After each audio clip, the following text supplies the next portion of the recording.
Nella sanità del futuro i meno abbienti non pagano il ticket e i medici di base lavorano insieme in un'ottica di medicina di gruppo integrata.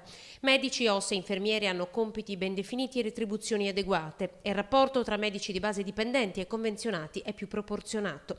È su questo terreno che si è giocata oggi la sfida tra i 4 candidati alla presidenza della Regione del Veneto, convocati dall'associazione che riunisce i medici di base. Oggi noi diamo una grande opportunità ai medici di base, che sono degli ottimi professionisti, sono quasi 4.000 in Veneto, di fare un salto di qualità. Abbiamo stanziato questi 25 milioni di euro all'anno per incrementare ancora di più la loro professionalità e per fare in modo che siano assolutamente parte integrante della sanità del Veneto. Per dare al cittadino una risposta completa, per evitare che il cittadino vada al pronto soccorso, per evitare che il cittadino si rivolga ad altre strutture più costose, perché qualsiasi altra cosa è più costosa, se tu dai una risposta completa nelle 12 ore al cittadino riduci i costi di sistema. Attualmente in Veneto costa molto di più fare le analisi del sangue nella struttura pubblica che nella struttura privata. Questo è assolutamente inaccettabile per i cittadini e quindi uno dei primi provvedimenti che porterò avanti sarà proprio questo. Se io devo fare una scelta dove andare a mettere i soldi ricavati magari dai fondi europei,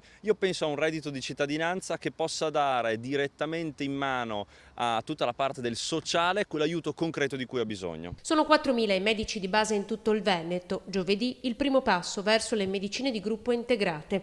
Il governatore uscente ha insistito sulla sua riforma della sanità.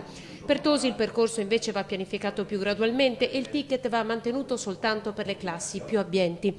Più assunzioni e meno dirigenti per i 5 Stelle, mentre Alessandra Moretti annuncia che se eletta da subito destituirà dal suo ruolo di direttore generale Domenico Mantoan.